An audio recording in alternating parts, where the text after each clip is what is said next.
The W.E.T Railway. Death trap. If you were to visit the W.E.T Railway, most of the engines would be kind in greeting you. But not everyone is exactly on the same terms with each other. Ow! One of the most well-known engines for these reasons is Fred. Fred is a disagreeable engine. He has no friends and doesn't plan to make any. All that matters to him is that he gets a rest at the end of the day. He won't want to talk to anybody, and anybody doesn't want to talk with him. One day, during winter time, he was especially grumpy. He complained about his engine feeling stuffy ever since summer ended. Worst was your worst. Shouldn't that train be moving by now? Well, Captain Fred, was the hardest bump you ever gave it. I'm assuming that it's broken down. Then, when Boxer's driver came up, silly little shunty, you've broken his brake.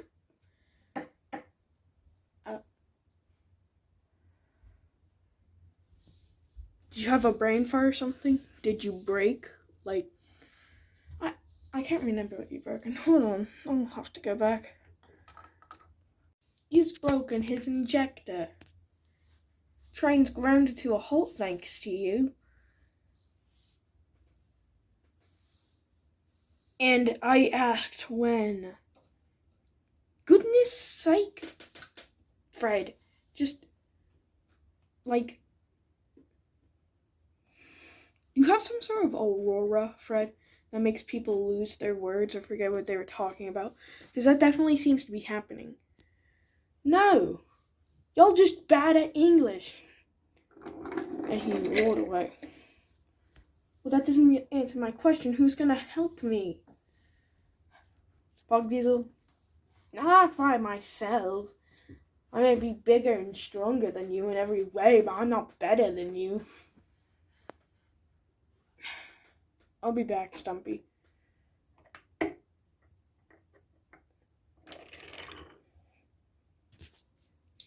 Workmen tried to fix Boxer's injector, but nothing seemed to work. Is it that bad?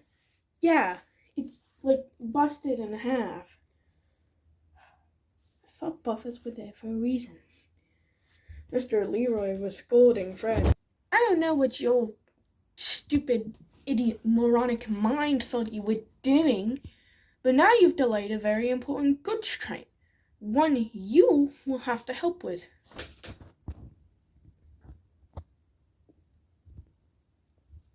Don't you dare say it. Nah.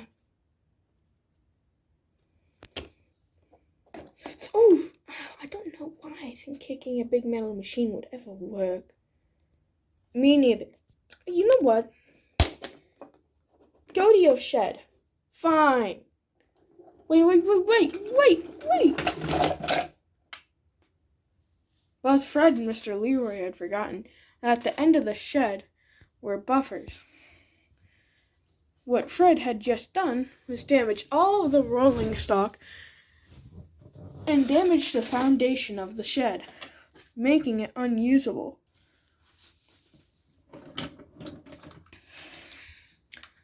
Look what you've done! Now only one line is accessible. Technically 3 are, sir. This is why I have gray hair.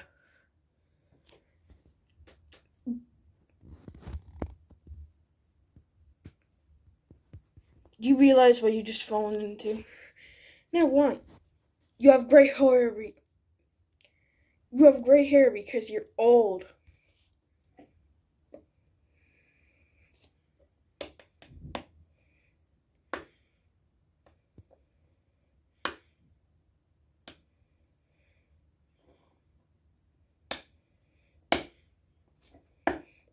Fred had not stood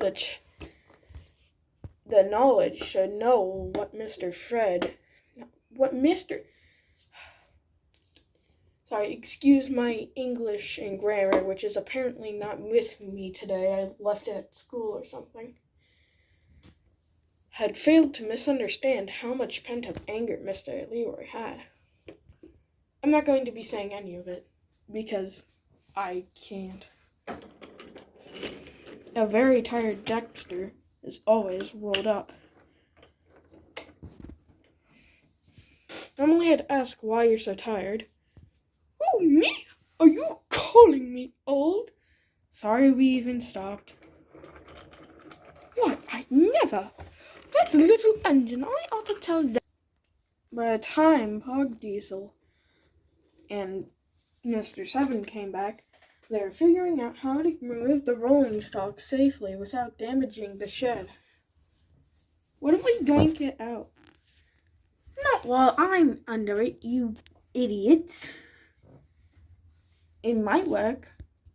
This is the death of me. Pog Diesel and Mr. Seven slowly strolled up to their jet. Fred, I can't English today. It sounds like I'm stuttering because I'm reading off of a script. I'm not. I'm just not. My point is made, but forget this happened. Pog Diesel and Mr. Seven gave a big tug. Ow, ow. My foot just got chopped off by rolling stock. But only Stumpy came out.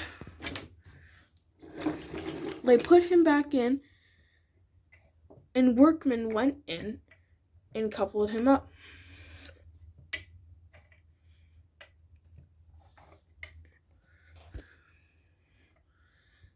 They had failed to see a truck in the middle of the walls that the train was still coupled to.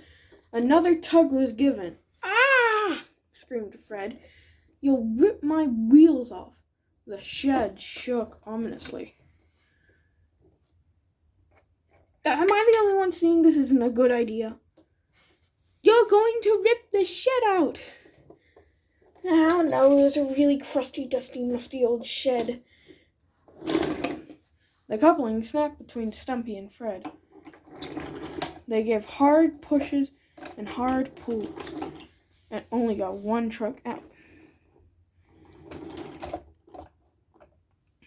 Once again, the workmen went in and fixed everything. Unintentionally, but both on purposely, Fred, being the petty engine he was, decide? No, I need plural English. Decide to start. All suddenly, the workmen were still near the shed, and they ran faster than they ever thought they could. They all backed up with one final heave. The shed moved out of place and fell over profoundly. The workmen and Mr. Leroy were in shock, let alone the engines. Fred had only now compensated and realized what he had done, and only could fear what would happen next.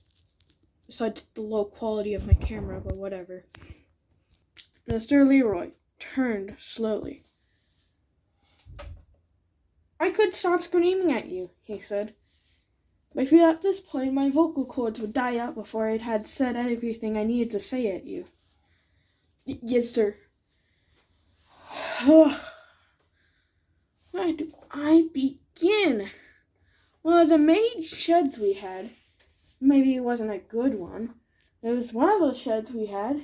Now it's in shambles.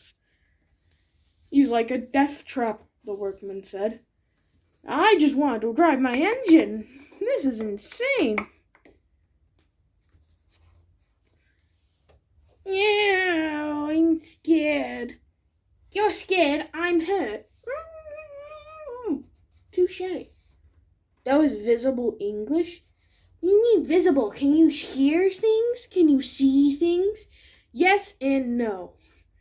There's your answer. Get proper English. English? What is that? These trucks argue so loudly. Well, Death trap or not, now we're left with a big problem on our hands.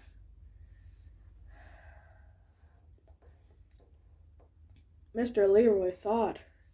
He didn't know what move to make next, but whatever it wasn't good for Fred.